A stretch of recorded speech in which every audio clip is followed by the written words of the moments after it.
प्यारे दोस्तों नमस्ते। आइए हम सुनते हैं एक नई कहानी। उर्मिला के पति का व्यापार बहुत ही अच्छा था। धन दौलत की भी कोई कमी नहीं थी, इसलिए रोजाना घर में फल फूल सब्जी भरपूर मात्रा में आता था।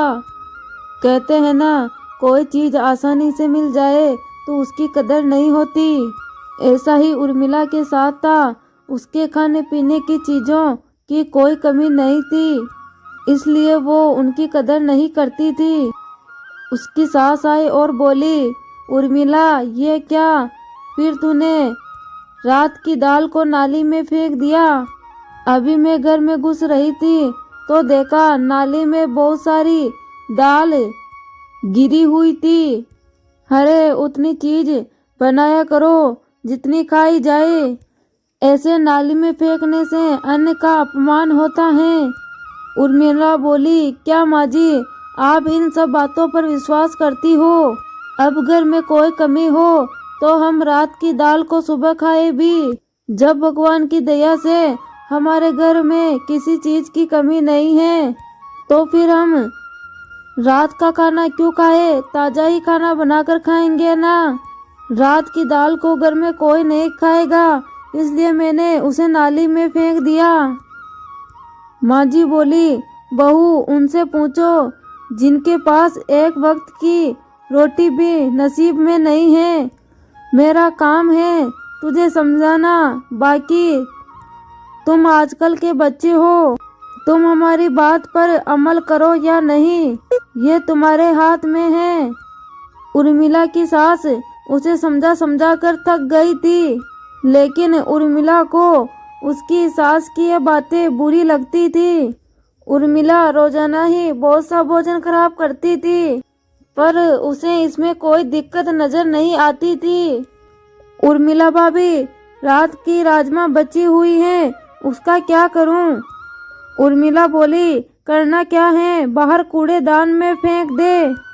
और दोपहर के लिए क्या बनाना है आप बता देते। उर्मिला बोली, अरबी की सब्जी, रोटी चावल और कढ़ी बना दे। उतने में उर्मिला की सास आ गई और बोली, अरे उर्मिला, अरबी की सब्जी, रोटी चावल और कढ़ी इतना कौन खाएगा? आज आनंद भी बाहर गया हुआ है, घर में तुम और हम दो लोग ही तो हैं। उतने में उर्मिला बोली, माँ जी मैं बहुत दिनों से देख रही हूँ आप खाने में नजर लगा रही हो, आप हर समय टोकते रहते हो, ऐसे तोड़ना होता है, मुझे आपकी ये आदत अच्छी नहीं लगती। सास बोली, बहू मैं नजर नहीं लगा रही हूँ, रात की तुम इतनी राजमा भी तूने इतनी बनवा ली है, तुझे पता था कि आनंद भी 2 दिन के लिए बाहर गया हुआ है और मैं राजमा रात में खाती नहीं हूँ, फिर भी तुमने 1 किलो से ऊपर राजमा बनवा लिया। अब बताओ, उन्हें फेंकने पड़ रहे हैं ना। और सुबह नाश्ते में तूने पकोड़े तलवा लिए, वो इतने भारी हो गए कि तुम अब कढ़ी भी बनवा रही हो।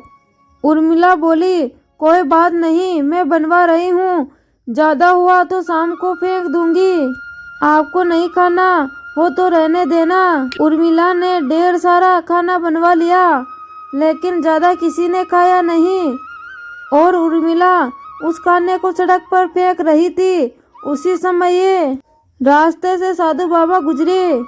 साधु बाबा ने उर्मिला को ऐसे करते देखा तो साधु बाबा उससे पूछा, क्या हुआ बेटी, क्या ये अन्न खराब हो चुका है जो तुम इसे कूड़े में फेंक रहे हो? उर्मिला बोली, अरे साधु बाबा, हमारे यहाँ भोजन खराब हो तभी कूड़े में नहीं फेंका जाता, हमारे तो जब मुझे लगता है इसे कोई खाएगा नहीं तो मैं उसे कूड़े में फेंक देती हूँ। दिन में खा लिया, अब इसे कोई भी खाने वाला नहीं, और अब मैं खुद भी इस खाने से ऊब गई हूँ तो मैं इसे फेंक रही हूँ। रसोई में रखकर जगह थोड़ी भरनी है। साधु बाबा बोले, बेटी ऐसे भोजन को कूड़े में फेंकना अच्छा नहीं है, इससे माँ अन्नपूर्णा नाराज होती है। अन्न फेंकना बहुत गलत बात होती है। इसकी जगह तो तुम इन अन्न को गरीबों और भूखों में बांट दो। उससे तुम्हें साथ में दुआएं भी मिलेगी और खाने का अपमान भी नहीं होगा। उर्मिला बोली, बाबा इतना समय ये किसके पास है जो मैं गरीबों और भिखारियों को ढूंढती फिरूं और ये सब खाना बनाकर मैं उन्हें बांटूं। और सबसे बड़ी बात, खाने में पैसा हमारा लगे और मजे गरीब और भिखारी उड़ाए। ये तो कोई सही बात नहीं हुई। मुझे तो आपको देखकर ये प्रतीत हो रहा है कहीं आपको इस भोजन का कोई लालच तो नहीं है। उर्मिला की बात सुनकर साधु बाबा क्रोध में आ जाते हैं और वो उर्मिला को श्राप दे देते हैं, तुम मेरा अपमान कर रही हो। जाओ, मैं तुझे श्राप देता हूँ। जिस अन्न का तुम अपमान कर रही हो वो अन्न तुम्हारे घर में ही नहीं रहेगा। इतना कहकर साधु बाबा गुस्से में वहां से चल दिए और अब उर्मिला मुंह बनाए हुए घर के भीतर आ जाती है। उसने साधु बाबा वाली बात घर में किसी को भी नहीं बताई। उर्मिला जब शाम के समय ये खाना परोसने लगी तो अचानक सब्जी में छिपकली आकर गिर पड़ी। उर्मिला घबरा गई और उसके हाथों में से सब्जी का पतीला छूट गया। छिपकली, ओ इसमें छिपकली कैसे आ गई? सास बोली, कोई बात नहीं बहू, हम काली रोटी ही खा लेंगे। उस रात पहली बार सब लोग अचार से रोटी खाकर सोए, लेकिन उर्मिला को यह सब समझ में नहीं आया। अगले दिन पति सोकर उठा तो उसे पता चला कि गोदाम में चोरी हो गई है और सारा अनाज चोरों ने चुरा लिया। बेटा बोला, पता नहीं माँ, आज तक गोदाम में चोरी नहीं हुई, लाखों का माल था और त्योहार नजदीक आने वाले हैं और चोर सारा अनाज चुराकर भाग गए हैं। मैं तो कहीं का नहीं रहा, सब कुछ उधार पर लिया हुआ था। अब मैं उनके पैसे कैसे चुकाऊंगा? माँ बोली, भगवान जाने बेटा किसकी नजर लग गई है। आनंद बोला, उर्मिला अब खर्चा सोच समझकर ही करना और भोजन भी उतना ही बनाना जितने में अपना काम हो जाए, और अब ज्यादा कुछ बनाने की जरूरत भी नहीं है। अब मेरे पास इतने पैसे नहीं हैं कि हम कुल्ला खा सके। और धीरे धीरे ऐसे दिन आ गए कि उर्मिला के पति का काम एकदम से बंद हो गया। घर में खाने के लाले पड़ गए। जिस समय खाने के लिए तीनों टाइम ताजा भोजन बनता था और उर्मिला कितना भोजन बेकार करती थी, आज उस घर में गिनती की रोटी बनने लगी। घर में तो 2 ही रोटी का आटा पड़ा है।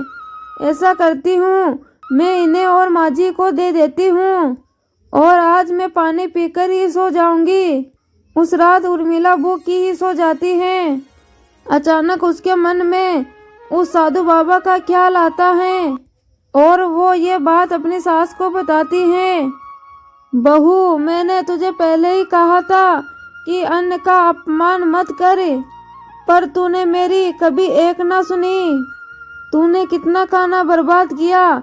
इससे अच्छा तो तू भूखे को खिला देती तो तुझे पुण्य मिलता। अब मैं उस साधु बाबा को कहाँ ढूंढूं ताकि वो हमें क्षमा कर दे। तेरी एक गलती के कारण आज देख हम कितने निर्धन हो गए हैं। कई दिन तक उर्मिला अपनी सास के साथ उस साधु बाबा को ढूंढती रही। आखिरकार एक दिन वो साधु बाबा पेड़ के नीचे उपदेश देते मिल ही जाते हैं। साधु बाबा बोल रहे थे, हमेशा याद रखो, अन्न का कभी अपमान मत करो। यदि तुम्हारे पास अन्न बच जाता है तो उसे किसी भूखे को खिलाओ या फिर गाय, कुत्ता, बिल्ली को खिला दो, पर भोजन को नाली में या कूड़े में मत फेंको। इस प्रकार भोजन को फेंकने से भोजन का अनादर होता है। और एक बात हमेशा याद रखनी चाहिए, कभी भी खराब भोजन को किसी को खाने के लिए नहीं देना चाहिए। कई बार खराब भोजन लोग दूसरे लोग को खाने के लिए दे देते हैं, जो हमारे शरीर के लिए बेहद ही हानिकारक है। उतने में उर्मिला रोती रोती बोलती है, साधु बाबा मुझे क्षमा कर दीजिए, मुझसे बहुत बड़ी गलती हो गई है।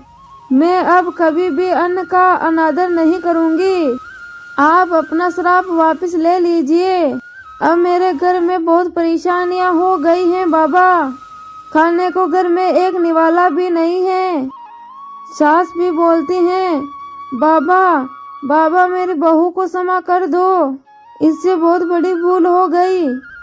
साधु बाबा बोलते हैं, ठीक है, यदि तुम्हें अपनी गलती का एहसास है तो मैं तुम्हें क्षमा करता हूँ। कल सुबह भोजन की एक थाली द्वार पर आए किसी गरीब को खिला देना। तुम्हारे घर में फिर से सुख समृद्धि आनी शुरू हो जाएगी। और याद रहे, कभी भी भोजन को नाली या कूड़े में मत फेंके। उर्मिला अपनी सास के साथ घर आ जाती है। अगले सुबह वो जैसे तैसे कर भोजन बनाती हैं और एक थाली में तैयार करती हैं और बाहर से निकल रहे एक गरीब परिवार को खिला देती हैं। वो गरीब परिवार उसे दुआएं देकर जाता है।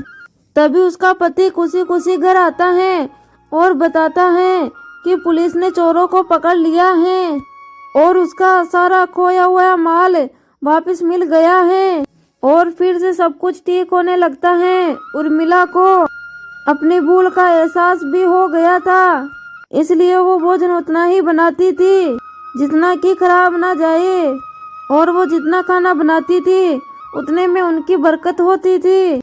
यहाँ तक कि उसके भोजन में थोड़ा सा भोजन भी बच जाता तो वो गरीबों पर बांट देती थी, पर उसे अब फेंकती नहीं थी। उर्मिला की सास जब ये सब देखती है तो तब उसे अपनी बहू पर गर्व होता है कि आज उसे अपनी गलती का एहसास हो गया है और अब ये कभी भी अन्न का अपमान नहीं करेगी। और फिर धीरे धीरे सब कुछ पहले की तरह ठीक हो जाता है। प्यारे दोस्तों, ये थी अन्न के अपमान की कहानी। आपको कैसी लगी कमेंट बॉक्स में कमेंट करके जरूर बताना, और आप सभी भी अन्न का अपमान मत करना। धन्यवाद।